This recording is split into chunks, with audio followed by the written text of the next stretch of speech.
Hello everyone, and welcome to the YouTube edition to my homily for Pentecost Sunday, as indicated by the red. Gotta say, I like the diagonal motif on that. Gets an early win in my book on that.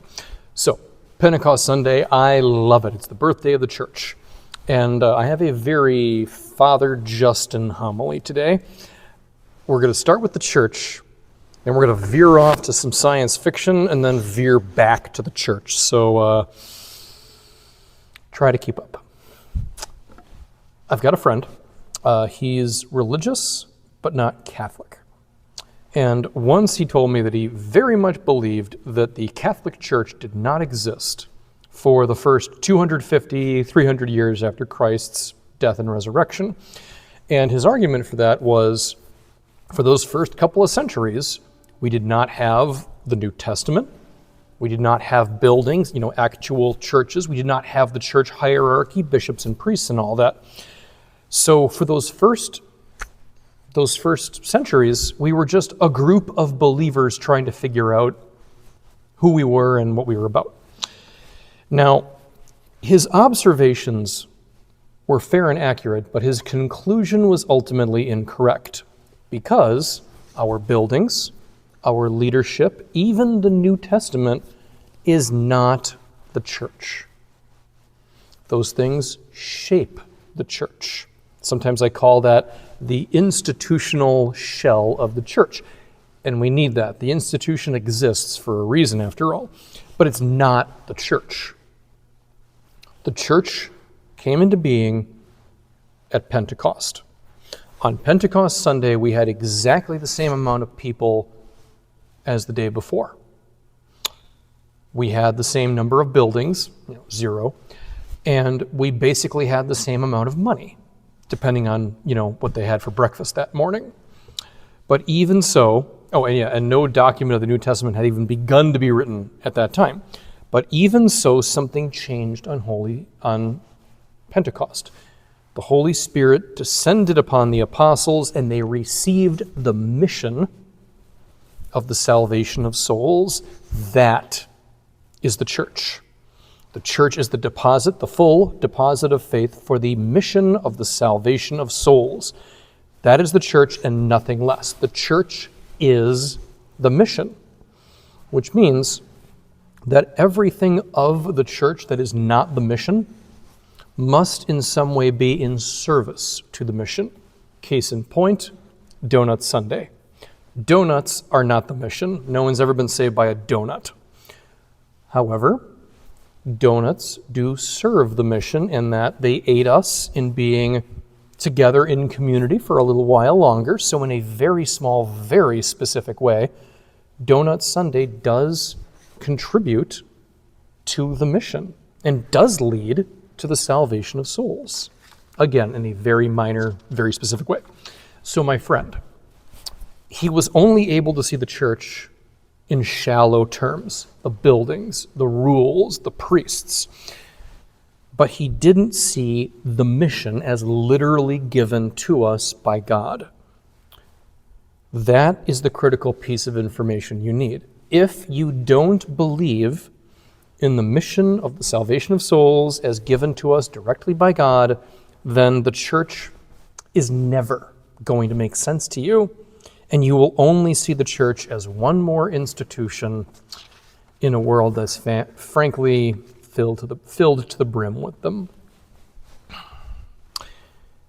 To be fair, we have to deal with this kind of thinking in other ways as well. This focusing on the shallow, that is not only for religious topics. I have a sci-fi show that I dearly love and always will. It's called Firefly. It only made it one season. It came out in 2003. So yeah, we're talking ancient history here. But at the time, me and my people, we fell head over heels in love with that show. It was truly an instant classic.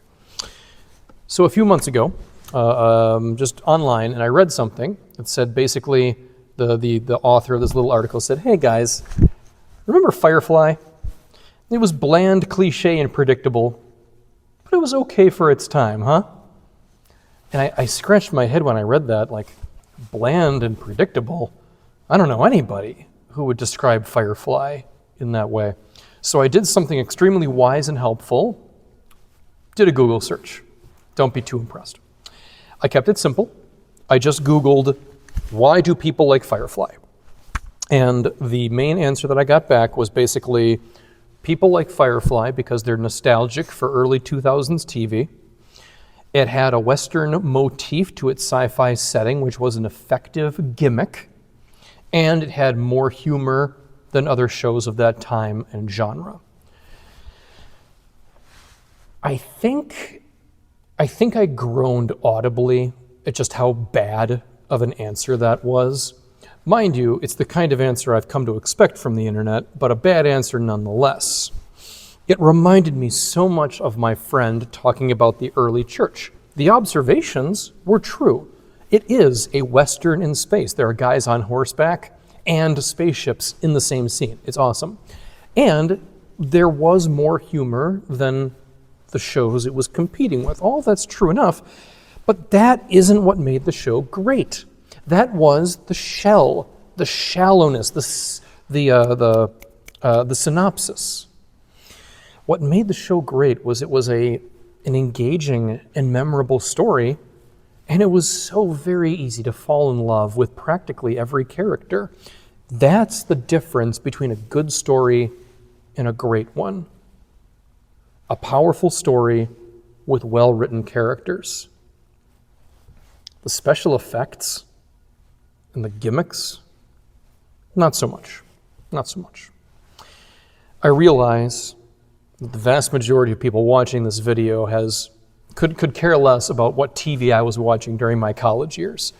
But I think all of us care deeply about something that other people take for granted. Okay. You only like that book because you're old and it reminds you of your better years. You're only friends with that person because you're getting something out of it. You work there because you know it's not a very challenging job. You only live in Wisconsin because you're too lazy to move to a better state. The list goes on, obviously. And when people say things like that, when they underestimate things that you deeply care about, in a way, your response kind of boils down to the same thing. In your own words, you look that person in the eye and you say, look, I'm sorry, but you're wrong. You're not seeing all that I'm seeing, and until that changes, you will never understand why this thing matters so much to me. That is true with respect to building a good and happy life in your home state. It's true for that job that you actually do enjoy doing, the friend that you really do appreciate and value, the story that speaks directly into your soul. These things are more than their shell. There is a glory within them, if only you're able to see that glory from the correct angle. That is Pentecost and the true reality of the church. There is glory in the church. But if you don't see it at the right angle, if all you see is the church in terms of the buildings and the rules and the doctrine, then Pentecost will just be a day like any other day, and the church is just another institution. But if you do see the glory, if you do see the Holy Spirit moving within the world, beckoning us all to God and the kingdom of heaven, then Pentecost becomes very different. Pentecost becomes the birthday of the church. It is the day when Christ's mission of the salvation of souls was officially delegated, given to us, the disciples that were called to carry on after his ascension into heaven. That happened, that giving of the mission, that happened on Pentecost. Not the day before Pentecost, not 250 years after Pentecost. That was the day the Holy Spirit descended upon the apostles. They received the Holy Spirit, the full deposit of faith, even though the New Testament hadn't been written yet. And they received the knowledge and understanding. But they are called to go out and undertake that mission for the salvation of souls. And that mission continues even now with you and I today. And when our time on this earth has run its course, we will then hand off that mission to the next generation of disciples. Happy Pentecost Sunday. And remember, you're on a mission.